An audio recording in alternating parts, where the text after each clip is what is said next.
Good to see you, Mike. Good to be with you. Yeah, good to have you on.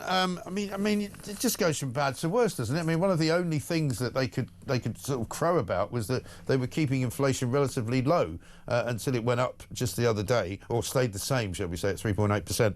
But this is very bad news, isn't it? It is. You know, the OECD, they're a bunch of sort of public sector policy wonks from various countries. There are 28 OECD countries around the world. And they sit in Paris and they make forecasts and we report them. And it is quite important. The market takes notice of what the OECD say. And as you rightly said, inflation stayed at 3.8% on the last numbers.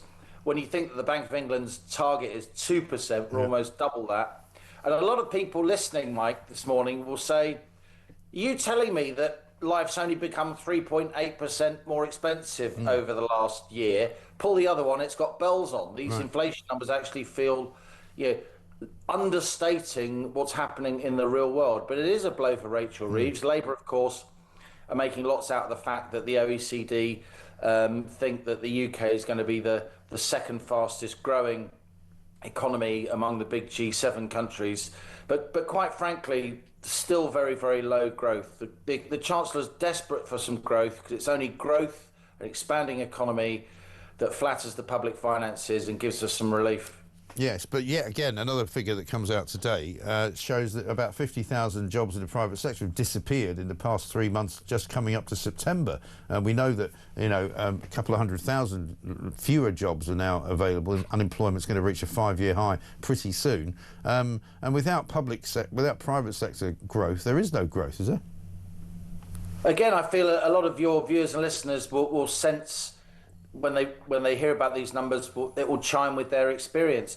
Pretty much since this time last year, Mike, when it became clear that Rachel Reeves was going to increase taxation in last October's budget, the so-called Halloween budget, hiring started to slow down. And after she announced that increase in employer national insurance, £25 billion annual increase last October, it came in April. But even last October, just news of it coming meant that lots of people, didn't want to take on extra staff because of the extra costs. Lowering that threshold where you start paying national insurance from 12.5 grand roughly to 5 grand knocked out a lot of those little part-time jobs, particularly retail jobs, hospitality jobs, and hiring has fallen pretty much every month since last October, and that hasn't happened since the pandemic. Then on top of that, you had a whacking great increase in the minimum wage in April, particularly for youngsters, a huge inflation-busting increase. And again, it's a nice thing to do, and it makes you feel good if you're a politician to tell businesses to pay people more money.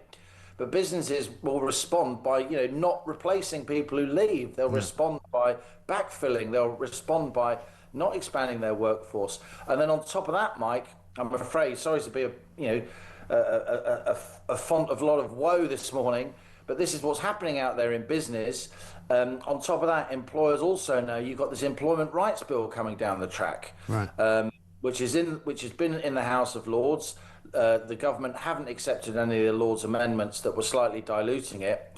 So it's now you can take your employer to a tribunal from day one of employment. You've got access to sick leave from day one of employment. You've got a lot of people who run businesses now worried that this extra cost and this extra regulation is making it harder to take people on. Yeah, indeed. And you're right to point out about the real price of inflation as well, because we did this last week, where, again, whenever we do inflation and inflation numbers come out, I always say to people, there's no way that food inflation is anywhere near 3.8%, and the official figure's 5.1, but The Sun did a very interesting study last week as well, where it showed things like the price of beef has gone up by about 50%, the price of coffee, milk, sugar, all of the kind of basic staples of your weekly shop have gone up incredibly high. And we've got electricity prices going up again, I think, in the next month. So people are getting squeezed everywhere they look. And it's necessities. You talked about food, you talked about fuel there, electricity.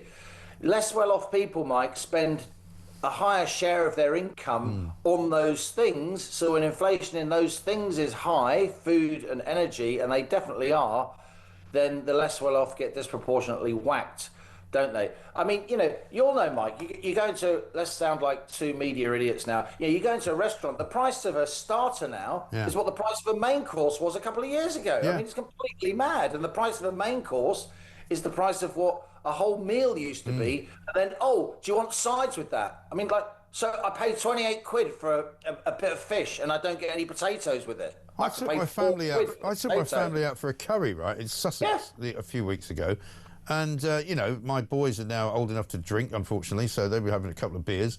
It was 250 quid for a curry for 4 people, and it wasn't, some amazing, expensive Indian restaurant. It was you go into the shops to pick up a Indian. few bits, and you've dropped 100 quid, right? Yeah, I know. It's scary. It's scary, and we all know that the actual headline inflation numbers. I don't know what they're doing at the ONS. They'll of course defend themselves, but I don't feel that the inflation statistics that are being published capture people's real lives, and I think it's becoming a major problem. And it isn't just some idle thought by a newspaper columnist. When that happens, Mike, you get an increase in what you call inflation expectations, and you get people bidding up their wages and pushing and for more money because they feel they're being they're being shortchanged because inflation is so high. And then you get businesses, pushing up their costs to the people that they're supplying. That all goes up the supply chain. And when people expect inflation to happen, then they try and get in early and put up their prices, and it becomes a self-reinforcing spiral. And I'm afraid what the OECD is tapping into here, and they're right, is that the UK is increasingly looking like an outlier when it comes to inflation.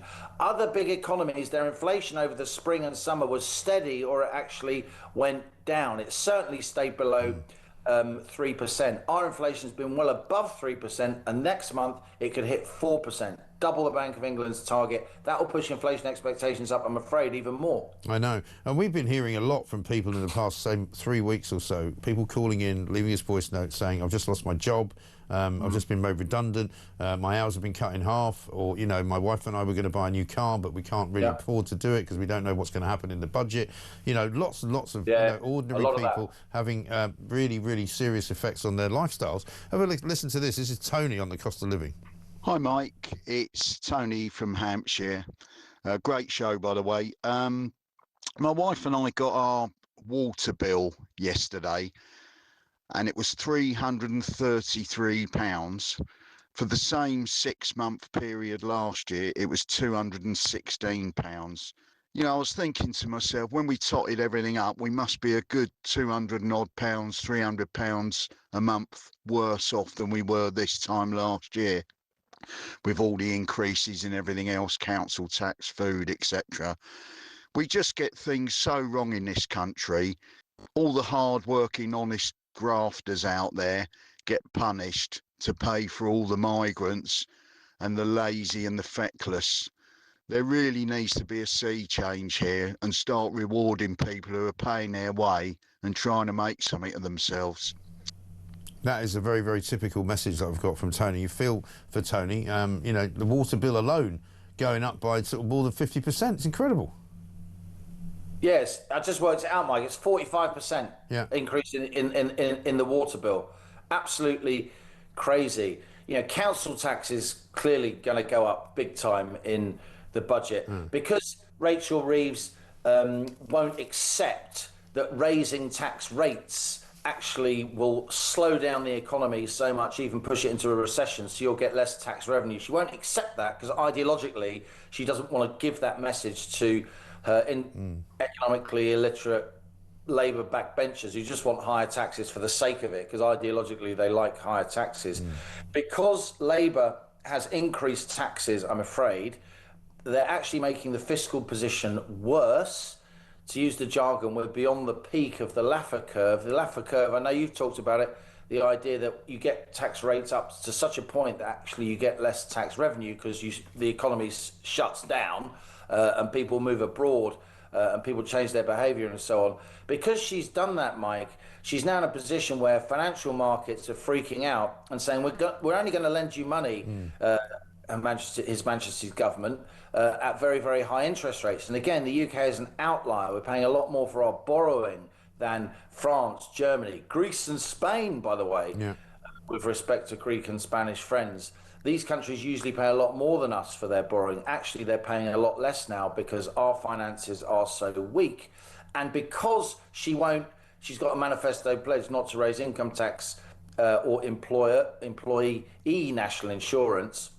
We thought it was all national insurance, but they reneged on that. So, of course, they put up employer national insurance. Because of that, Mike, she's scrambling around for little taxes here and there that are just going to completely wind people up, like a taxi tax. Yeah. As if taxis aren't expensive enough. You know, Well, except what are cab drivers and Uber drivers going to think about that? You know, unless you're a migrant, of course, in which case you get free taxi wherever you want to go. I mean, that's the story we've got in the papers this morning. That's what people are really getting cheesed off about. But listen, Absolutely. Liam, great to talk to you as ever. Thank you so much. Liam Hallingan there,